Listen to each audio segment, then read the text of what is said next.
Shalom teman-teman semua, shalom juga Bapak Ibu Guru. Pada kesempatan kali ini, dalam Lomba BKSN, saya, Ferdinand Guadi dari kelas 12 TKJ, ingin membawakan sebuah renungan dengan judul Kasih Allah yang Menyelamatkan. Dan sebelum kita masuk lebih jauh, ada baiknya kita baca dulu dalam kitab Yoel, pasal 2 ayat 23-27.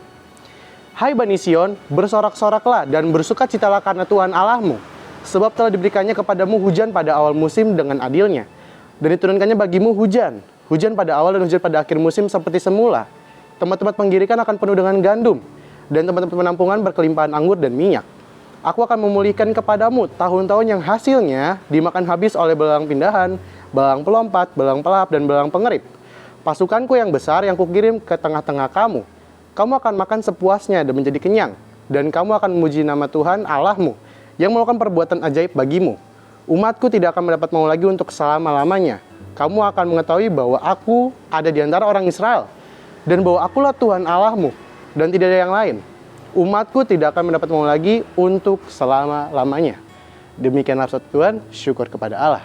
Nah, teman-teman semua, pada kitab Yoel kali ini, dibuka dengan ajakan yang luar biasa, yaitu untuk bersuka cita. Dan alasan utama dari kita harus bersuka cita adalah karena kehadiran Tuhan itu sendiri. Nah, dan alasan kenapa kehadiran Tuhan harus kita rayakan, karena pekerjaan-pekerjaan dan perkara-perkara yang Tuhan lakukan buat kita. Kalau kita baca lebih lagi, dalam kitab Yoel, ya, Tuhan hadir dan telah menyelamatkan kita. Dan keselamatan yang Allah lakukan dalam kitab Yoel adalah sebuah pemulihan bagi bangsa Israel. Ya, keselamatan yang kita rayakan dipahami sebagai sebuah pemulihan. Dan pemulihan ini berarti untuk mengganti apa yang selama ini hilang atau rusak. Nah, teman-teman semua, terkadang kita pernah ada di posisi dalam kesulitan atau dalam kesukaran.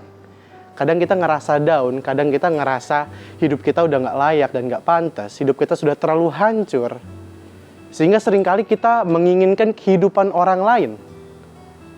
Tapi dalam kitab Yoel, khususnya Nabi Yoel, mengajak kita semua untuk bersuka cita kembali. Dan untuk mensyukuri kehidupan yang telah Allah berikan untuk kita semua.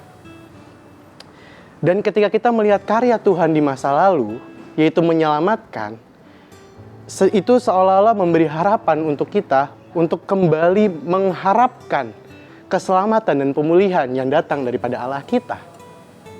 Nah, teman-teman, Bapak Ibu Guru yang terkasih, apa yang Allah lakukan buat bangsa Israel, menurut saya, sudah dilakukan kembali oleh Yesus 2000 tahun yang lalu di atas kayu salib. Dengan tema kasih Allah yang menyelamatkan ini, sudah dicontohkan dengan baik dan dengan sempurna oleh Tuhan kita, Yesus Kristus.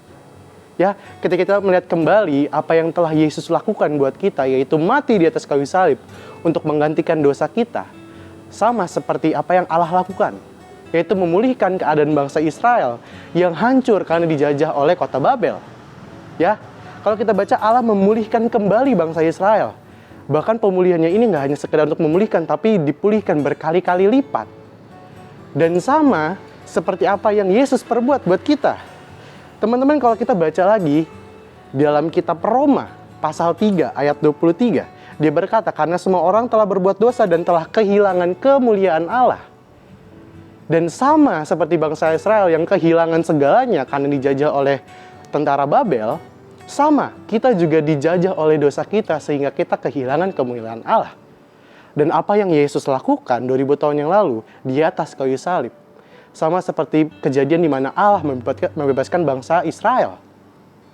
Dan ini adalah sebuah bentuk dari kasih Allah yang sangat dalam buat kita, teman-teman.